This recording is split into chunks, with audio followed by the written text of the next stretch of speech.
The starship Erebus gleamed under the artificial lights of the launch bay, a monument to human ambition and ingenuity.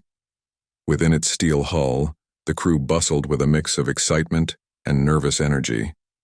Captain Richard Evans, a veteran of space exploration, stood before his team, his gaze sweeping across each face. Today we embark on a journey beyond the frontiers of human knowledge to the exoplanet Proxima Centauri b. Our mission is not just for ourselves, but for the future of humanity. Dr. Helena Nash, the ship's psychologist, nodded in agreement. Let's not forget, this is a long haul. We need to stay mentally prepared for what's ahead. Engineer Maria Santos, always the optimist, grinned. I've packed enough books to start a library, and there's always the Cryosleep for a nice long nap. Her comment elicited a few chuckles, easing the tension. Nash playfully rolled her eyes. I'm sure you'll be the first to complain when you wake up with cryo-fog brain. Pilot Alexei Petrov, a man of few words, checked his console. Everything's set for launch. Let's write history. As the final checks were completed, the crew settled into their positions. The countdown began, echoing through the ship like a heartbeat. Evans turned to his co-pilot, Lieutenant Saraju, a skilled pilot and tactician. You ready for this, Joe? Joe smirked. Born ready, Captain. Let's show this galaxy what we're made of. The engines roared to life, a deep, thunderous sound that resonated through their bones. The Erebus trembled, then began its ascent, piercing the sky as it headed toward the stars. Once in orbit, the crew began the preparations for cryosleep. Santos and Nash bantered about who would have the most bizarre dreams, while Evans and Joe reviewed the flight trajectory one last time. As they each entered their cryopods, the reality of their mission set in. They were leaving everything behind: Earth, their families, their old lives, for a dream that spanned the stars.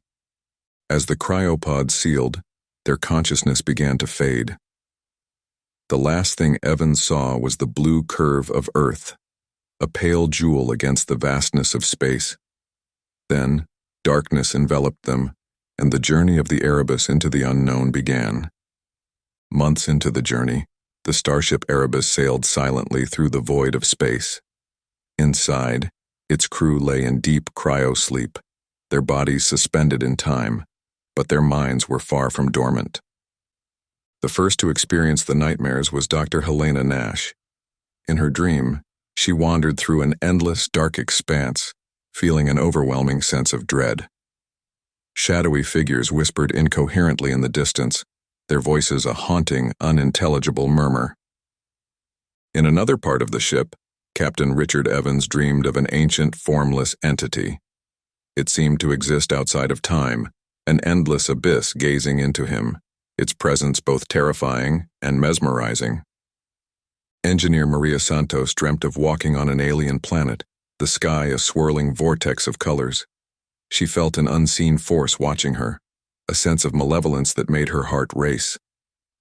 Pilot Alexei Petrov experienced a nightmare of being lost in a maze of stars, each turn leading him deeper into an inescapable cosmic labyrinth. When the crew members awoke for their scheduled check-in, they gathered in the common area, looking weary and unsettled. Nash, rubbing her temples, spoke first. Did anyone else have unusual dreams? Evans nodded, his face grave. Something ancient. It felt like it was watching me. Santos, trying to lighten the mood, joked, I dreamt of a rainbow-colored planet. Probably my brain missing real food and not these cryo meals. Petrov, usually stoic, had a troubled look. I was lost among the stars. It felt too real. Joe, looking between her crewmates, added, We've all had vivid dreams. It's probably a side effect of the long-term cryosleep. Nash, always the psychologist, offered a theory. Our minds could be reacting to the deep space environment, creating shared themes in our subconscious. Evans, concerned, concluded, Let's monitor these dreams. Document everything. It might be nothing, but in deep space, we can't take chances. As they returned to their cryopods, a sense of unease lingered. The dreams had felt too vivid, too coherent, to be mere products of their imagination. As sleep once again claimed them, they couldn't shake the feeling that something was reaching out to them from the depths of space, something ancient and unknowable. As the Erebus continued its silent voyage through the cosmos, the crew's shared nightmares intensified. Each cycle of cryosleep brought more vivid and terrifying dreams, weaving a tapestry of cosmic horror that began to seep into their waking hours. During their next scheduled awakening, the crew gathered in the common area, a sense of dread hanging over them. Dr. Helena Nash initiated the conversation, her voice tinged with concern. It's becoming evident that these aren't isolated incidents. Our dreams are interconnected, sharing a common theme, this ancient entity. Captain Richard Evans, looking more haggard than usual, leaned forward. We need to consider the possibility of an external influence, something affecting our minds. Maria Santos, attempting to inject some humor into the grim discussion, quipped, "What, like a space ghost haunting our dreams? I didn't sign up for a horror movie." Alexei Petrov, who had been quiet, spoke up. "It's not just nightmares. I've been hearing echoes of those whispers even when I'm awake." The revelation sent a chill through the room. Lieutenant Sarah Jo looked around, her expression uneasy. "That's a new development. It's getting harder to dismiss this as just a byproduct of cryosleep." Nash, always analytical, proposed, "We should start documenting these experiences in detail, patterns, symbols, anything that might give us a clue." Evans nodded in agreement. "And let's increase our mental health checks. If there's something out there affecting us, we need to stay sharp." As they dispersed to their duties, the atmosphere was tense. The ship, once a symbol of human achievement, now felt like a small, fragile vessel adrift in an ocean of unknown terrors.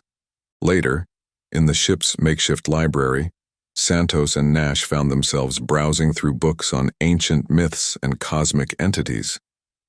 Nash mused, "It's fascinating how ancient cultures had this concept of cosmic beings, beyond human understanding. Makes you wonder." Santos, half joking, half serious, responded, "Let's hope our cosmic being is just a figment of our collective imagination and not something more." As they returned to their pods for another cycle of sleep, the crew felt a growing sense of unease. The boundaries between their dreams and reality were blurring, and the entity in their nightmares seemed to be growing more powerful, its whispers more insistent, as if it were slowly making its way into their world. The further the Erebus ventured into the void, the more tangible the presence in the crew's nightmares became. This ancient entity, once a vague shadow in their dreams, now revealed itself with alarming clarity. Its form was ever-shifting, defying physical laws, a being of darkness and starlight. During their scheduled wake period, the crew assembled in the observation deck, a room with a panoramic view of the cosmos. The stars outside seemed to mock their predicament with their serene twinkle. Captain Richard Evans broke the silence, his voice laced with worry. "The entity in our dreams, it's becoming more defined. It's as if we're getting closer to it, or it's getting closer to us." Dr. Helena Nash, notebook in hand, added, "Its appearance is inconsistent, but the essence remains the same. It's ancient, powerful, and utterly alien." Engineer Maria Santos, leaning against the wall, tried to lighten the mood. "Maybe it's just lonely. Floating in space for eons, looking for some spacefaring friends." Pilot Alexei Petrov didn't share the humor. "I don't think it wants friends. Every time I dream of it, I feel like it's probing, searching for something." Lieutenant Sarah Jo, gazing out at the stars, chimed in, "It's like we've caught the attention of something we can't begin to comprehend, something that doesn't adhere to our laws of physics or reality." The crew fell silent, each lost in their thoughts. The vastness of space, once a symbol of adventure and discovery, now felt oppressive, as if it concealed untold horrors. Later in the ship's gym, Evans and Joe sparred lightly, an attempt to keep fit and distract themselves. Joe landed a gentle jab on Evans's shoulder. You know, Captain, I never took you for someone who believed in space boogeymen. Evans, parrying a punch, replied with a wry smile, I don't. But I do believe in the unknown. And right now, that's what we're facing.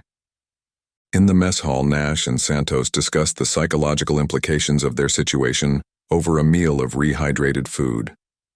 Nash pondered. Humanity has always feared the dark, the unknown. This entity, it's like a manifestation of that primal fear. Santos, picking at her food, said, Well, it's doing a great job. I haven't slept this badly since my college finals. As the crew prepared for another cycle of cryosleep, a sense of foreboding hung in the air. The entity, once a mere specter in their dreams, was now a looming presence in their minds. It was as if the fabric of space itself was whispering its name, drawing the Erebus and its crew ever closer to an encounter with the incomprehensible. As the journey of the Erebus progressed, the entity in their dreams began to communicate. Its whispers, once incoherent and distant, became clearer, more insistent. It spoke in a language that none of the crew recognized, yet on a deep, primal level, they understood its haunting messages. During a routine awakening period, the crew congregated in the ship's lounge, a place designed for relaxation, now tainted with a sense of unease. Captain Richard Evans initiated the discussion with a troubled tone. The entity, it's been speaking to me. Its words are like echoes from a long-forgotten past. Dr. Helena Nash, her brow furrowed in concentration, added, It's not just you, Captain. We've all heard it. It's as if it's reaching into our minds, tapping into something ancient within us. Engineer Maria Santos, who had been tinkering with a small gadget to distract herself, looked up. Well, at least it's not all doom and gloom. Mine's been giving me pointers on quantum mechanics. Who knew cosmic horrors were so educational? Her attempt at humor was met with weak smiles. Pilot Alexei Petrov, standing by the window, gazed out into the void. It speaks of civilizations it has encountered, worlds it has consumed. I feel like it's showing us a glimpse of our insignificance in this universe. Lieutenant Sarah Jo, sitting at a nearby table, joined in. It's like we're ants trying to understand a human. This entity, whatever it is, operates on a level of existence we can't even begin to fathom. The crew's conversation was interrupted by the ship's AI, announcing the need for routine maintenance checks. As they dispersed to their respective duties, the weight of their situation bore heavily on them. Later in the engine room, Santos and Nash worked together on recalibrating the cryopod systems. Nash observed, You know, in all those old sci-fi stories, it was always about aliens with tentacles and ray guns, never about cosmic entities invading your dreams. Santos, checking the cryofluid levels, replied with a smirk. Give me a good old-fashioned alien invasion any day. At least you can punch those. Their banter was a brief respite from the ever-growing dread. The whispers from the entity were becoming a constant presence in their minds, a chorus of ancient wisdom and ominous prophecy. As the crew settled back into their cryopods, the entity's presence was almost palpable. It was as if the very walls of the Erebus were pulsating with its whispered words. Sleep, once a refuge from the stresses of space travel, had now become a gateway to an unknown realm, where the rules of reality no longer applied. The psychological strain on the Erebus's crew grew with each passing day. The constant bombardment of the entity's whispers and the unrelenting nightmares began to fracture their once unbreakable resolve. Paranoia and fear started to take root, even in the strongest of minds. During a maintenance check, Captain Richard Evans and Lieutenant Sarah Jo were inspecting the navigation systems. Jo, her hands steady on the console, broke the tense silence. Captain, do you think this entity is real? Like physically out there waiting for us? Evans, checking the star maps, responded with a heavy voice. I don't know, Jo, but it's real enough in our minds, and that might be all it needs to be. In the ship's mess hall, Dr. Helena Nash and engineer Maria Santos sat across from each other, their meals untouched. Nash, looking deeply troubled, voiced her fears. Our minds are starting to fray. I'm seeing signs of stress-induced psychosis. We weren't prepared for this kind of mental assault.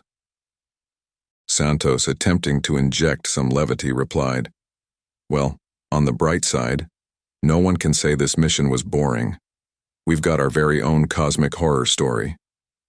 The joke fell flat, and the two women shared a weary look, understanding the gravity of their situation.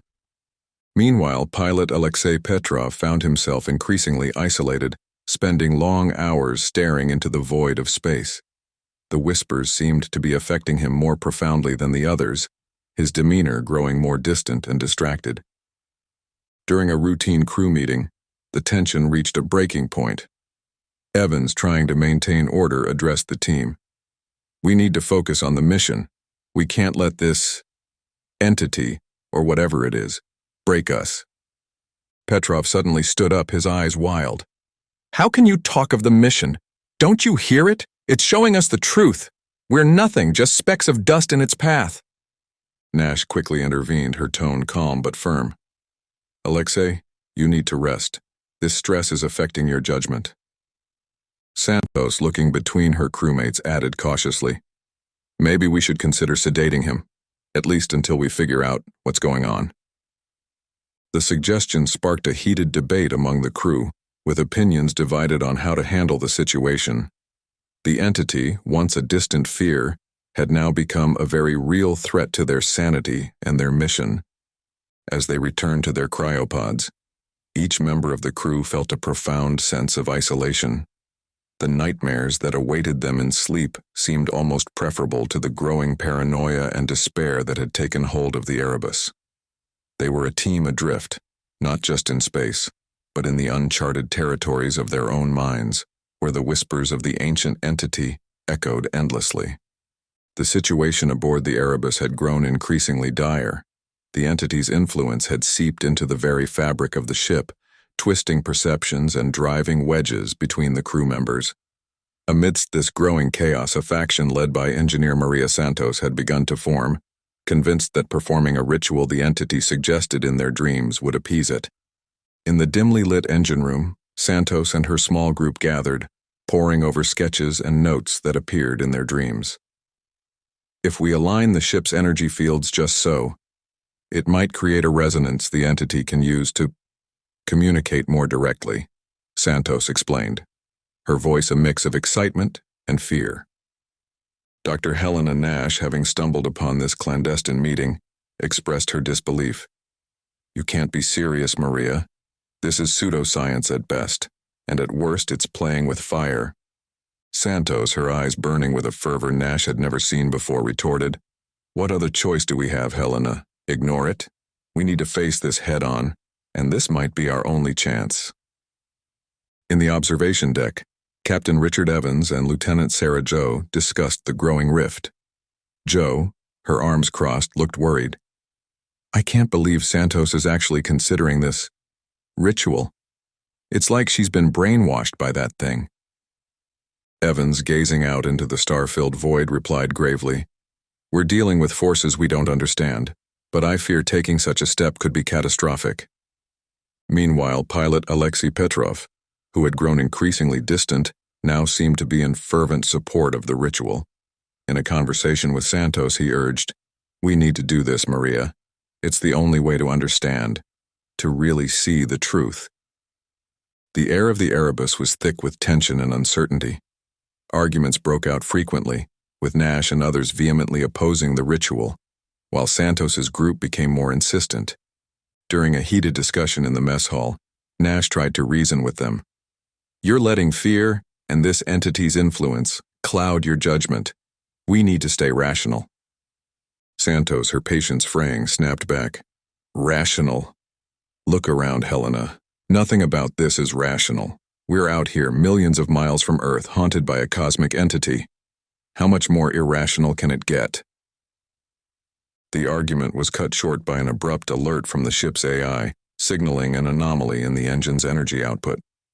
The crew rushed to their stations, their personal conflicts momentarily set aside.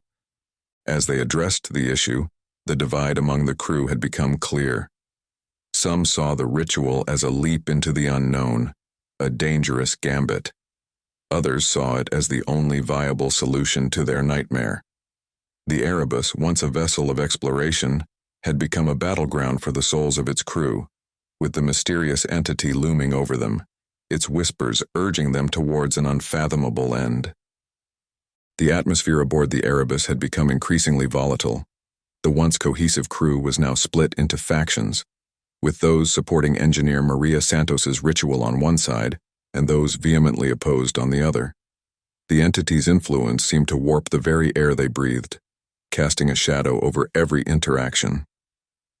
In the ship's gym, Captain Richard Evans and Lieutenant Sarah Zoe were attempting to maintain some semblance of normalcy with a sparring session.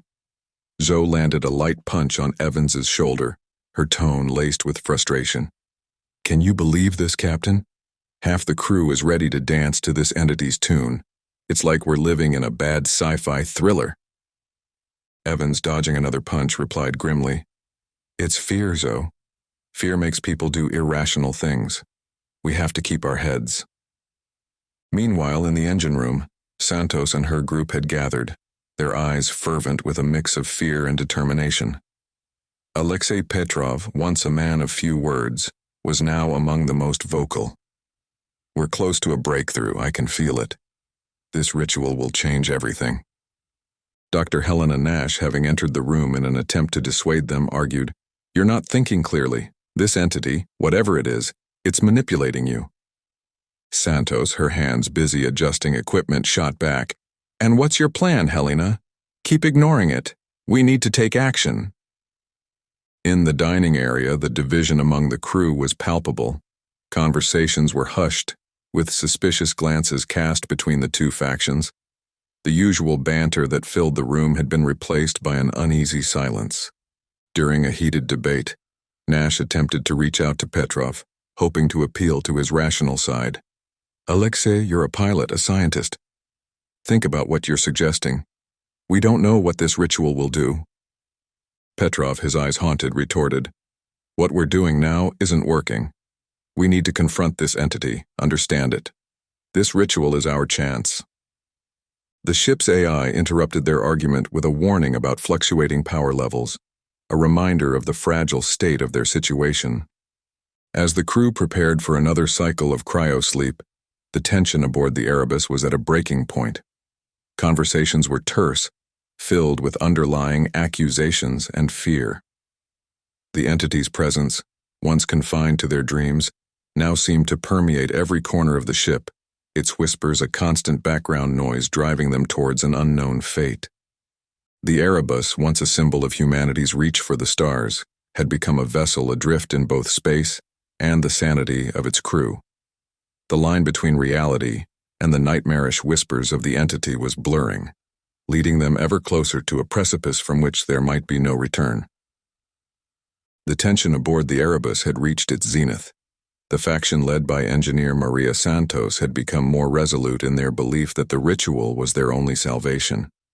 In stark contrast, Captain Richard Evans, Dr. Helena Nash, and others who opposed the ritual were equally determined to prevent what they saw as a descent into madness. In the engine room, Santos and her group worked fervently to align the ship's energy fields according to the cryptic instructions from their dreams. Alexei Petrov, his face showing a mix of fear and excitement, turned to Santos. "We're almost ready. Do you think it will really appear?" Santos, her hands steady as she made the final adjustments, replied, "It's our best shot at understanding, maybe even controlling this situation." Meanwhile, in the command center, Evans and Nash were in a heated discussion with Lieutenant Sarah Zoe. "We can't let them complete this ritual," Evans stated firmly. "There's no telling what might happen. It could endanger the entire ship." Joe, checking the ship's systems, added, "The energy fluctuations are off the charts. It's like the ship itself is reacting to their actions." As the ritual neared completion, the air aboard the Erebus grew thick with an electric charge. The lights flickered, and the ship trembled as if in response to an unseen force. In the midst of the chaos, Nash tried to reason with Santos over the communication system. "Maria, please stop this. You don't know what you're unleashing." Santos, her voice resolute yet tinged with uncertainty, responded, "It's too late, Helena. We have to see this through, for all of us." As the final step of the ritual was enacted, a deafening hum filled the ship. Reality seemed to warp and bend. The crew members who had gathered to witness the ritual stood in awe and horror as the air in the center of the engine room shimmered, twisting into an impossible shape. Evans, rushing in with Joe and others, arrived just in time to see the culmination of the ritual. "Stop this now," he shouted, but his voice was drowned out by the otherworldly sound. The entity began to manifest, its form a swirling vortex of darkness and light. The air around it crackled with energy, and the crew felt a profound sense of dread wash over them. Santos, her face a mask of awe and terror, whispered, "It's here. We've done it." The ship's systems began to fail, alarms blaring as the entity's presence overwhelmed the Erebus. Lights flickered and went out, leaving the crew in near darkness, save for the eerie glow emanating from the entity. As the crew stared at the manifestation, reality itself seemed to fracture. The boundaries between the physical world and the realm of their nightmares blurred into obscurity. The Erebus, once a vessel of human ambition, had become a conduit for an ancient cosmic horror, its crew helpless witnesses to an event beyond their comprehension or control. The Erebus was now adrift in darkness, its systems failing as the cosmic entity, a maelstrom of otherworldly energy, fully manifested in the engine room. The crew stood frozen, transfixed by the horror before them. Captain Richard Evans, his voice barely a whisper, addressed his crew amidst the chaos. We need to reverse what's been done, contain it." Engineer Maria Santos, her face pale and eyes wide with terror, stammered, I don't know how. It's beyond anything we understand." Dr. Helena Nash, gripping the rail tightly, looked around at the terrified faces of her crewmates. "We've unleashed something ancient and terrible. We played with forces we didn't comprehend." Lieutenant Sarah Jo, attempting to access the ship's failing controls, shouted over the din, "Captain, the ship's systems are unresponsive. We're losing control." The entity, now fully present, seemed to consume the light around it, casting the room into an abyssal gloom. Its presence was overwhelming, a crushing weight on their minds and souls. Alexei Petrov, his eyes reflecting the terror of the situation, murmured, It's magnificent. We've opened a door to the unknown." Santos, her earlier enthusiasm shattered, looked at Petrov in disbelief. "Magnificent? Look at what we've done. We've doomed ourselves." Evans, trying to maintain some semblance of order, rallied his crew. "We can't give up. We need to find a way to drive it back, to close whatever gateway we've opened." As they frantically worked to regain control of the ship, the entity began to interact with the crew. It reached out with tendrils of darkness, touching the minds of those who had summoned it. Those who had been part of the ritual began to scream, their consciousness consumed by the entity. Nash, witnessing the horror, cried out, "It's taking them! We need to get out of here!" Joe, managing to get a distress signal out, yelled, "I've sent a mayday, but with the systems failing, I don't know if it got through." The ship shook violently as the entity's power surged. The crew, those who remained, were thrown about, desperately trying to find a way to escape the horror they had unleashed. In the final moments, as the entity turned its attention to the rest of the crew, Evans made a last, desperate attempt to seal the engine room, to trap the entity within. "Get to the escape pods," he ordered, his voice filled with a mix of fear and determination. The remaining crew members scrambled towards the pods, the ship coming apart around them. The entity's whispers filled their minds, a cacophony of ancient secrets and cosmic dread. As the escape pods ejected, the Erebus was consumed by the entity, its form expanding and twisting in ways that defied reality. The ship, once a beacon of human achievement, was now a tomb, drifting endlessly through the void, a testament to the folly of reaching into the unknown. The survivors, adrift in their pods, watched in horror as the Erebus was swallowed by darkness. They were left with the haunting knowledge of what they had encountered, a cosmic horror beyond comprehension, and the grim realization that they had unleashed it upon the universe. Years later, a deep space rescue mission stumbled upon the drifting hulk of the starship Erebus. The rescuers, a team of seasoned space explorers, approached the vessel with a mix of curiosity and trepidation, aware of the ship's infamous disappearance decades ago. As they boarded the ghostly ship, they found it eerily intact yet devoid of life. The corridors were silent, the only sound their own breathing and the soft hum of the ship's residual systems. The walls, once sleek and gleaming, were now covered in strange, undecipherable markings, a testament to the crew's final, desperate days. In the command center, the rescue team discovered the ship's log. The last entry, recorded by Captain Richard Evans, was a chilling warning. To whoever finds this, know that we ventured too far, tampered with forces beyond our understanding. Do not follow our path. Beware the entity in the void. It is not meant for mortal eyes. The team, unsettled by the ominous message, decided to leave the Erebus as a memorial, a silent sentinel in the void of space. They returned to their vessel, each member carrying with them a sense of profound unease. The Erebus continued its endless drift through the cosmos, a haunting relic of human ambition and the ancient, unfathomable entity it had unwittingly unleashed.